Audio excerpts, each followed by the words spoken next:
zinaysigu waa nin naag u dhalmooda dilkuna waa qof nafta laga gooyo qofkii zinaystay oo guur soo maray hal la dilo waa dambigu galay mid ka weyn ha lagu abaalmariyo waa arin caqliga iyo diintu midna aysan ogoleen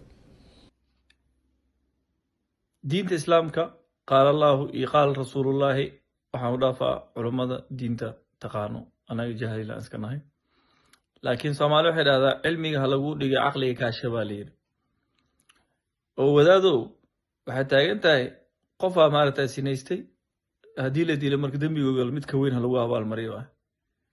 laakiin waxaadan ogeyn hal qof hadduu sinaysto gabar hadday matalan sinaysato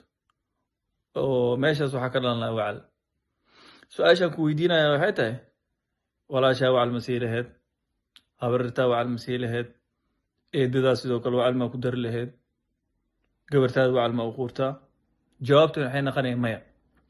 marka qofka hadduu sinaysto oo guur soo mala sababta loo dilaayo waxay tahay waxaa la diidaya inuu bulshada kusoo biiriyo wacal marka qofka intoo toban wacal dhali lahay oo bulshadii fasahadi lahay asi bisa maaragtahay laga qabta bulshadii hay ma la badbaadiyo ummadii kale masala ma badbaadin aayad soo waayo oo uu yiraahdo xadiis baa yiri ama culummaa tiri waxaan leenahay annaga diintayada allah leh diintayada ilaahay lama laha alaa lilaahi diinul khaalis hooy ilaahay keligiisa diinta haddaa marka adigu og tahay diin ay alle iyo culummo iyo nebiyaal shirta ku yihiin annaga taayada waa kitaab qur-aana ilaahay keliyaana iskale ninka odayga hadalkiisa sida ka muuqato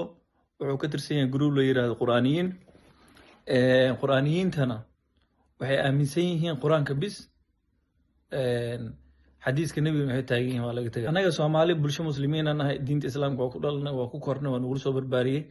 dadkaa marka ma ku dhalanin waxaane markay qurbaha imaadeenaa lagu shugay sida loogu shugo dadka qur'aaniyiin looga dhigay oo inay nebiga calayhi salaatu wasalaam iyo xadiiskiisi diidaan ay ku dhahaan qur'aan bisaan rabna waa siyaasad reer galbeedka ay u degeen ay rabaan dadka muslimiinta inay diinta uga fasaadiyaan tusaale haddii ninka diin oo aqaanin oo maaragtay jaahil yahay salaadiis iska tukado oo diinta aan waxna uga bilaawneyn kaas wuu fudud yahay ciyo waa la gaalaysiin karaa ciise masiixi iyo merry christmas iyo alaabahaas looga sheekeyna kaniisadda la geeyaha waxay yara lacaga la siisiina kaas waa fududaas iyo diinta looga bixiyo kuwo kaleeto diinta wax yaray ka yaqaaniin ayagana maaragtahay aayadaha qur'aan oo sida jihaadka kusoo dego kaleeta si kale loogu fasiraa ayagana maaragtahay gala jihaadka dadilo way galayaan waa aragteen soomaali waxa ka socda kuwo kaloo waxaa jiro aanan jaahilna ahayn diintina xoogaa fiican ka yaqaano aana kaa yeelaynin oo bax isqarxi dad dil ama merry christmas iyo kaniisad soo gal sida ninkan oo kaleeto